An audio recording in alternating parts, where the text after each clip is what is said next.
Today guys, we are making a homemade peri peri chicken. This one's going to be even better than Nando's, so if you are missing a Nando's then this recipe is going to be right up your street. Really fresh ingredients, you probably won't be able to tell the difference. First thing we're going to start off with is a whole chicken. Now you want to get some really strong kitchen scissors here, because what we're going to do is what's called spatchcocking our chicken. So flip your bird over onto a breast. Then what we're going to do is just cut either side of the backbone, releasing that bone, which means that we can open up the chicken.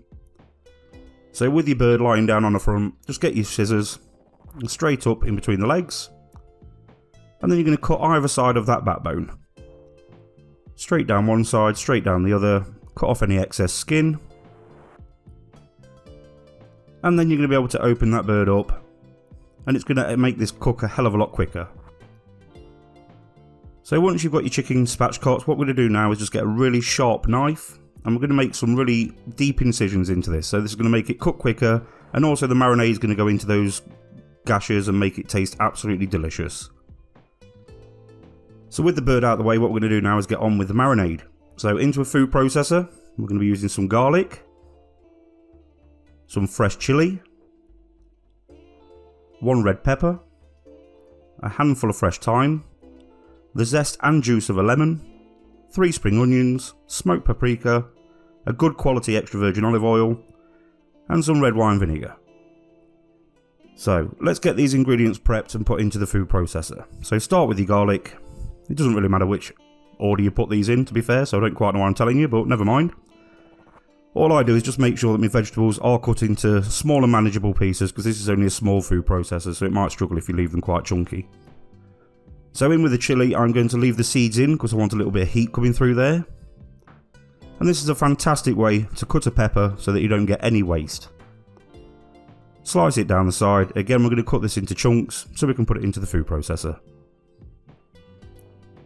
Next up with your fresh thyme. Now just sprinkle some of that in. It doesn't matter if you get some of the stalks in there because this food processor will get through those, so don't worry too much.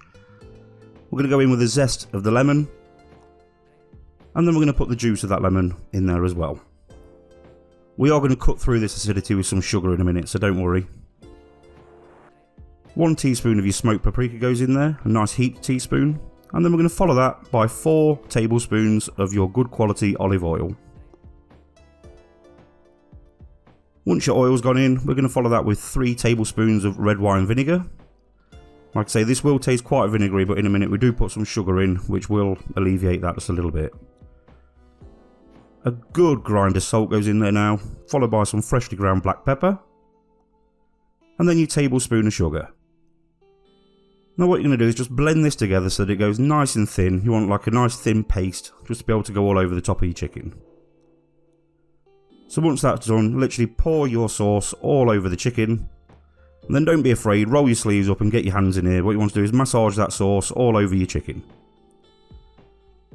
Once your sauce is on the chicken, you want to put this in the fridge for at least 2 hours and let it marinate, and let that marinade do its work and let the flavour penetrate nice deep into the bird.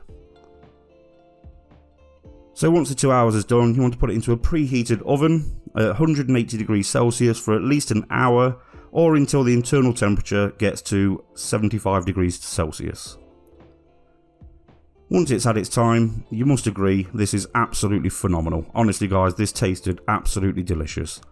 Thank you so much for watching guys, I hope you've enjoyed this video. Please subscribe to my channel, share this video, and I'll see you guys in my next video. Thank you for watching.